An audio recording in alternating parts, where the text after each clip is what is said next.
시편 3편 1절부터 8절입니다.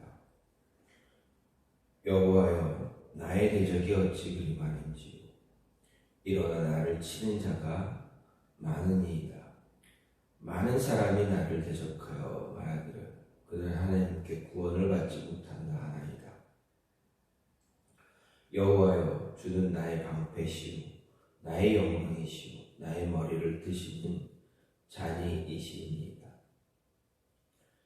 내가 나의 목소리로 여호와께 부르짖으니 그의 성산에서 응답하시는도다. 셀라. 내가 누워 자고 깨었으니 여호와께서 나를 붙드시미로다. 천만인이 나를 애워싸 진친다 하여도 나는 두려워하지 아니하리이다. 여호와여, 일어나소서. 나의 하나님이여, 나를 구원하소서. 주께서 나의 모든 원수의 뺨을 치시며 악인의 이를 꺾으셨나이다. 구원은 여호와께 있사오니 주의 복을 주의 백성에게 내리소서. 셀라. 아멘. 오늘 말씀 시편 3편 말씀입니다. 오늘 말씀, 다윗이 그의 아들 압살롬을 피할 때 지은 시다라고 표제어로 되어 있습니다. 그래서 오늘 말씀, 오늘 시편 3편은 다윗이 저자로 알려져 있는 그런 모습입니다. 그 가운데 오늘 시편 3편, 4편, 5편 말씀을 보게 되면 시를 분류할 때 비탄시다, 즉 탄식하는 그러한 시에 속한 것으로 직접적인 배경, 표제어에 나타났듯이 BC 979년경에 있었던 압살롬의 반역 사건을 배경으로 하고 있습니다. 이 가운데 오늘 말씀 3편은 다윗이 그 압살롬과 그의 동조한 일부 신하들의 반역으로 쫓기는 상황에서 하나님께 빠른 구원을 바라는 그런 마음에 그렇게 호소하는 내용이 주를 이루고 있습니다. 그리고 시편 4편은 압살롬의 반역으로 말미암아 당하고 있는 역경을 택한 자를 끝까지 도우신 하나님의 구원에 통해 극복하게 될 것이다라는 확신이 주어지고, 5편에서는 압살롬의 반역을 감지하고 악인에 대한 심판과 의인에 대한 보호를 하나님의 공의의 근거에서 간구하면서 고난 가운데서 구원을 확신하는 그러한 내용이 주를 이루고 있다는 것을 볼 수가 있습니다. 어쨌든 이 3편, 4편, 5편 이 세 편의 시는 압살롬의 반역이라는 극한 상황에 처해서 부르는 그러한 시였습니다. 그리고 하나님의 구원을 간절히 간구하는, 하나님의 도우심, 인도하심을 간절히 구하는 그러한 시다라는 것을 볼 수가 있습니다. 그러면 압살롬이 왜 그의 아버지 다윗을 반역했는가, 다윗에게 칼을 겨누었는가 하는 그런 배경을 잠시 생각을 해보게 되면, 압살롬에게는 많은 아들이 있었습니다. 그 중에 첫째 아들이 압살롬의 누이 다말을 어떻게 합니까? 사랑합니다. 그리고 그 사랑하는 마음이 삐뚤어져서 그의 다말을 억지로 또 다말과 함께 훔침하고 그를 내쫓게 됩니다. 이러한 모든 사실이 다윗이 알게 됩니다. 압살롬은 형이기에, 배가 다른 형이지만 그래도 자신에게는 형이기에 아버지의 처벌을 기다리고 있었습니다. 그렇기에 자신의 동생 누이 다말에게 아버지가 어떻게 하시는가 기다려보자, 잠잠히 기다려보자 라고 말을 합니다. 하지만 다윗은 어떻습니까? 화는 났지만 아무런 조치를 취해주지 않습니다. 이에 압살롬은 분했지만 그래도 기다려봅니다. 끝까지 기다려봅니다. 그 시간이 몇 년입니까? 2년의 시간이 지났습니다. 그래도 아무런 반응이 없자 압살롬도 자신과 다말을 불러서 어떤 이야기조차 말조차 하지 않았던 다윗으로 인한 아버지로 인해서 많은 상심을 갖게 됩니다. 그래서 2년 정도의 시간을 기다렸다가 더 이상 기다릴 수가 없으니 자신의 형을 이제 양털 깎는 그런 잔치에 초대했다가 형을 죽이는 그러한 모습을 갖게 됩니다. 이 역시 다윗은 압살롬의 이 행위를 보면서도 어떠한 압살롬을 향해서 어떠한 조치를 취하지 않습니다. 다윗이 왜 자신의 아들들의 이러한 잘못된 모습에 대해서 아무런 반응을 하지 않는가? 성경은 어떤 이야기를 하지 않습니다. 왜 가만히 있고 그냥 내버려 두었는가 어떤 말을 하지 않습니다. 아마도 다윗은 자신에게 어떤 어려움이 있는 것보다는 그저 하나님의 어떤 인도하심을 바라고 있었을지도 모르겠습니다. 그러나 그가 아들들과의 어떤 소통, 하나님과의 소통은 귀하게 여겼지만 자녀들과의 어떤 소통을 귀하게 여기지 못했던 그런 모습이 있었기에 그들의 마음들, 그들의 모습들을 조금 더 이해해 주지 못한 것을 볼 수가 있습니다. 그렇기 때문에 나중에 보면 압살롬의 반역 이후에 또 둘째 아들도 어떻게 보면 반역과 같은 비슷한 모습을 갖게 되는 이유도 아마도 자녀들과의 어떤 소통이 단절되어져 있었다라는 것입니다. 정확한 이유는 알 수는 없지만 자녀들과의 어떤 소통이 단절되어져 있으면 이러한 서로의 마음을 알 수가 없게 되면 이러한 모습이 일어날 수 있다라는 것을 이야기합니다. 그러면 꼭 다윗의 시대에 다윗에게만 이러한 모습이 있게 되는가 생각해 보면 그렇지 않고 지금 우리가 살아가는 이 시대에서도 부모와 자녀 간의 소통이 제대로 원활하게 이루어지지 않는다면 어떻게 됩니까? 자녀들은 엉뚱한 길, 잘못된 길, 삐뚤어진 길로 나아갈 수 있다라는 것입니다. 그렇기에 부모와 자녀 간의 소통이 얼마나 중요한가, 부모가 자녀의 마음을 이해하고 그들의 마음을 붙잡아주는 것이 얼마나 중요한가라는 것을 다시 한번 생각해 보게 해 줍니다. 어떠한 사건이 있었음에도 불구하고 계속적인 어떤 소통이 불통하고 있으면 그 모습이 어떤 모습으로 나타나는가 압살롬은 보여줍니다. 압살롬을 그리워는 했지만 직접 자신이 압살롬을 부르지 못하고 끝내는 요압에 의해서 압살롬을 부르게 됩니다. 부르고 나서도 어떻게 됩니까? 참 다윗은 무심하게 돌아온 압살롬에 대해서 얼굴 한번 보고 이제 그것으로 끝냅니다. 압살롬이 다윗을 피해 있었던 그 시간도 한 2년 정도의 시간이 됩니다. 압살롬이 돌아온 이후의 시간도 2년 정도의 시간이 지나자 압살롬은 또다시 반역을 꾀하게 되고 이스라엘 백성들의 마음을 돌린 다음에 반역을 시도했던 것입니다.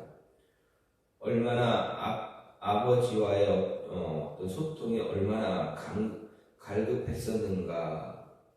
압살롬은 얼마나 다윗과 만나기를 소망했고 다윗과 이야기하기를 소망하고 자신의 처지, 자신의 마음을 이야기해주기 위해서 이해해달라는 그 모습을 얼마나 많은 시간에 걸쳐서 압살롬을 기다렸는가를 볼 수가 있습니다. 그렇습니다. 아들 자녀들은 부모님과 엄마와 아빠의 마음이 아빠의 관심을 갖기를 원하는 많은 시간들을 기다린다라는 것입니다. 하지만 어른들은 부모는 그 마음을 이해하지 못할 때가 참 많습니다. 삶에 찌들어서 어려운 순간들을 이런 모습들, 그 힘든 시간들을 지내다 보니 자녀들의 마음을 이해하지 못하고 그로 인해서 자녀들과의 소통이 불통이 되어져 버리는 그런 모습들, 그 모습 때문에 끝내 아들은 아버지를 반역하고 아버지는 아들의 반역, 그 칼을 피해서 도망가는 그런 모습이 나타나고 그때 되어서야 하나님께 간구합니다. 하나님께 도움을 청합니다. 이런 모습을 보면 다윗이 자신의 아들 자녀들을 향한 그 마음이 얼마나 소홀해졌는가. 하나님 앞에서는 자신의 모습을 철저하게 관리를 하려고 했던 그 모습이었지만 자녀들을 향한 아버지의 그 모습은 얼마나 부족했는가라는 것을 생각해 볼 수가 있습니다. 그런 다윗을 보면서 우리가 생각할 수 있는 것, 깊이 생각해야 되는 것, 하나님과의 관계도 중요하지만 자녀들과의, 가족과의 관계도 매우 중요하다라는 것입니다. 자녀만이 아닙니다. 가정의 가장이 되었으면 그 가장은 자신을 바라보고 있는 아내 그리고 아이들 모두와 좋은 소통의 관계를 유지할 수 있어야 한다. 서로의 마음을 헤아리고 이해하고 이끌어줄 수 있는 모습이 분명히 필요하다라는 것입니다. 어쨌든 이런 배경 속에서 다윗이 압살롬을 피하면서 지은 이 시를 통해서 생각해 볼 수 있는 것은 성도는 우리는 어떤 순간에도 하나님을 향한 신뢰를 놓치지 말아야 한다라는 것. 끝까지 어떤 순간에서도 하나님을 믿는 사람들을 하나님은 구원해 주신다라는 이야기입니다. 2절 말씀을 보면 많은 사람이 나를 대적하여 말하기를 그는 하나님께 구원을 받지 못한다라고 말하고 사람들이 그렇게 이야기하고 있다 이야기합니다. 즉 대적들이 다윗 자신을 가리켜 하나님께 버림받은 자라고 저주하며 조롱하고 있다라는 것입니다. 다윗의 이 고백은 다윗을 향한 시므이의 저주를 생각할 수가 있습니다. 즉 시므이는 다윗이 압살롬을 피해 황급히 도망갈 때에 다윗을 향해 돌을 던지며 이야기합니다. 피를 흘린 자여, 비루한 자여, 가거라 사울의 족속의 모든 피를 여호와께서 내게로 돌리셨도다. 그 대신에 내가 왕이 되었으나 여호와께서 나라를 내 아들 압살롬의 손에 붙이셨도다. 보라 너는 피를 흘린 자인 고로 화를 자취하였느니라 라고 사무엘하 16장에서 이야기하고 저주를 퍼붓고 있는 모습을 볼 수가 있습니다. 당시 다윗은 하나님께 버림받은 것 같이 보입니다.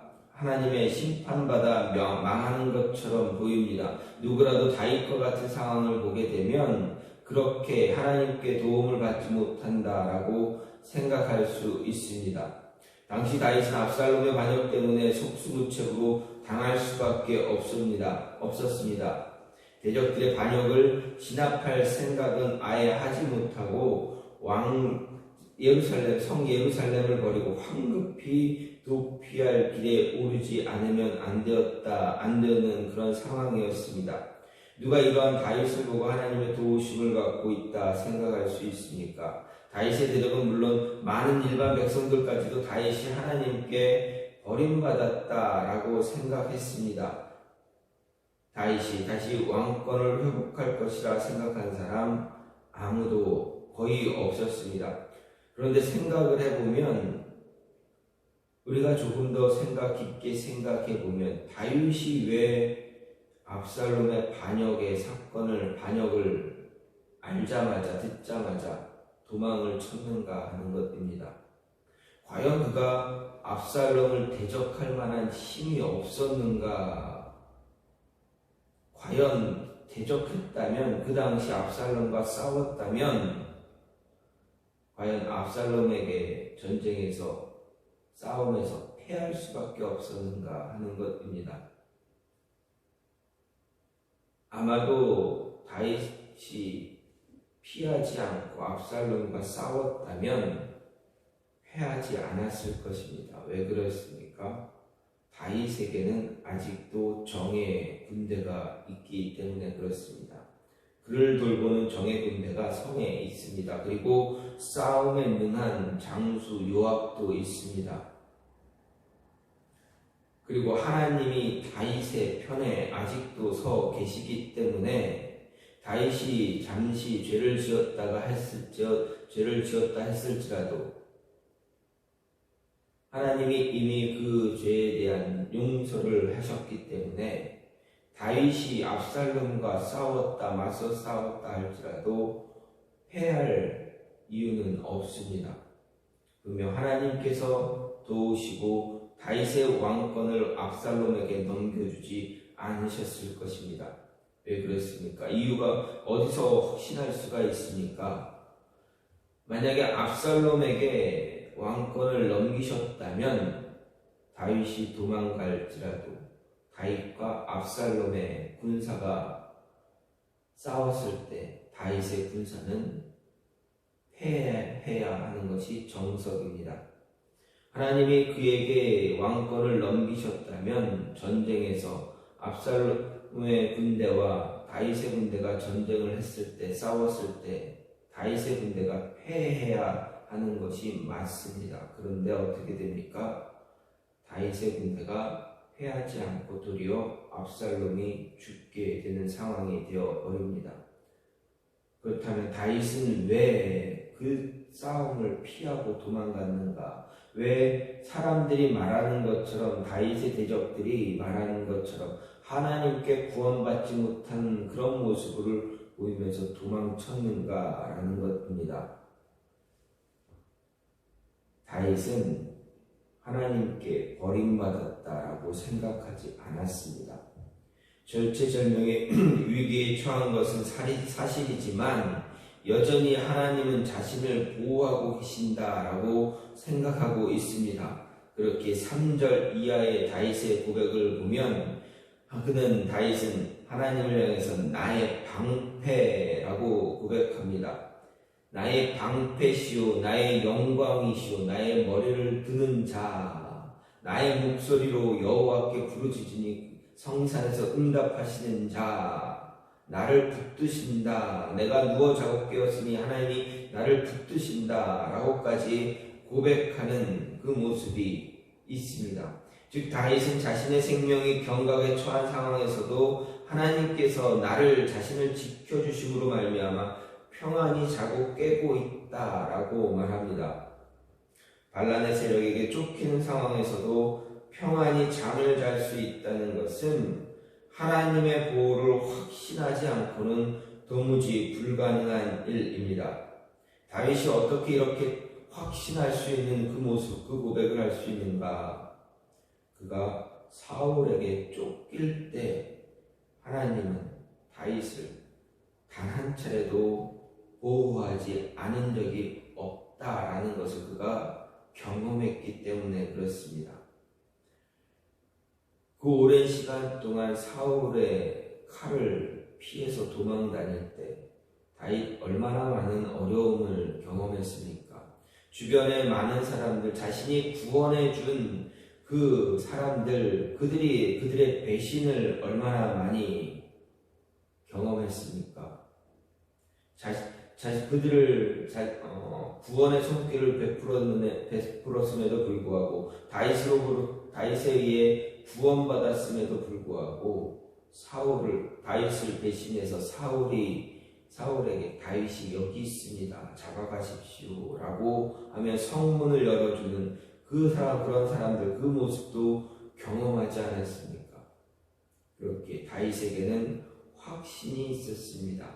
하나님이 지금 나에게는 이런 어려움이 있지만 하나님께서 나를 지키실 것이다 라는 확신을 갖고 있었습니다. 언제 대적들이 들이닥칠 수 없는 상황에서도 또 언제 자기 목숨을 팔아 공을 세우고자 하는 배신자들이 나올 수 있는 상황이 분명히 있을지라도 나는 평안히 잠을 자고 깰 수 있다. 이유가 무엇입니까? 바로 하나님이 나를 지켜주신다라는 것입니다.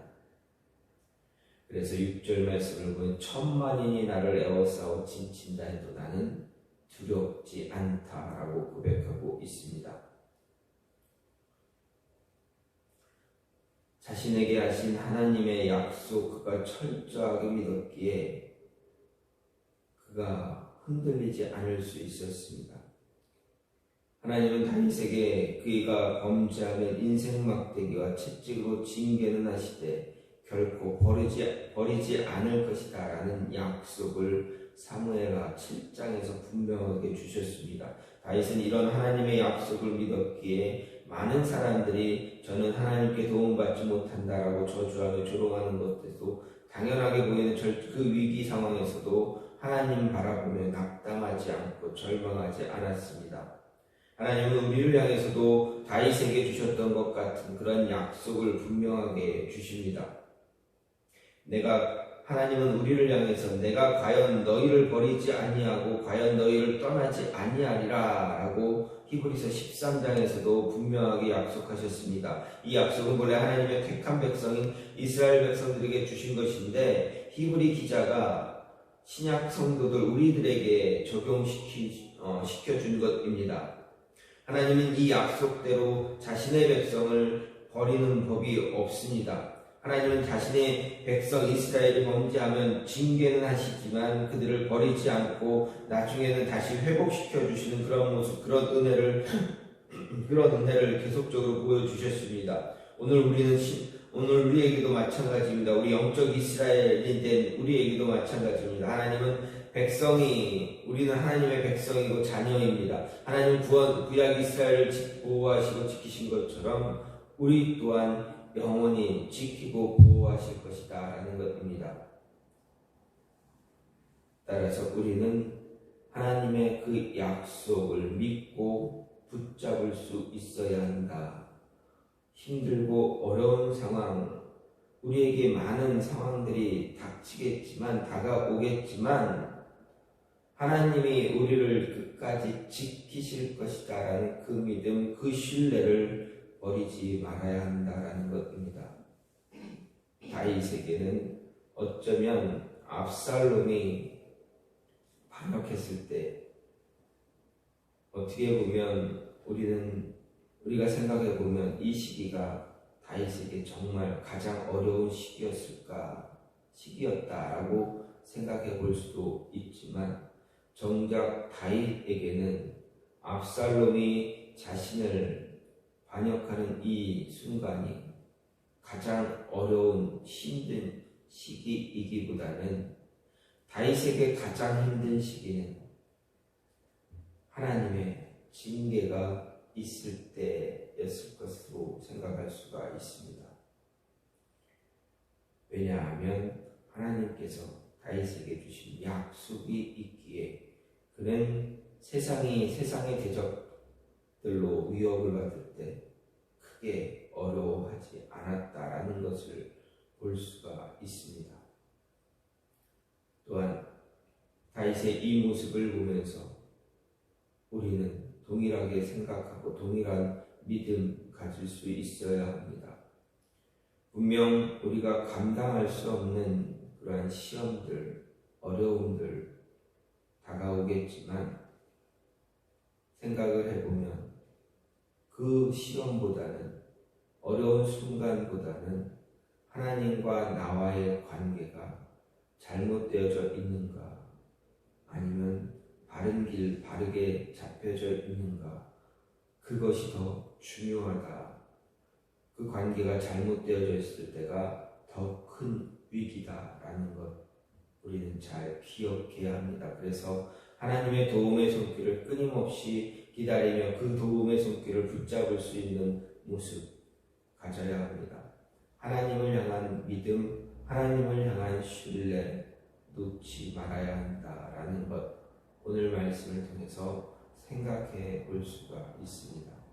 힘든, 어려운, 정말 생각조차, 상상조차 하지 못했던 그러한 일들이 우리에게 일어날지라도 하나님은 우리를 지키시는 분이다라는 것,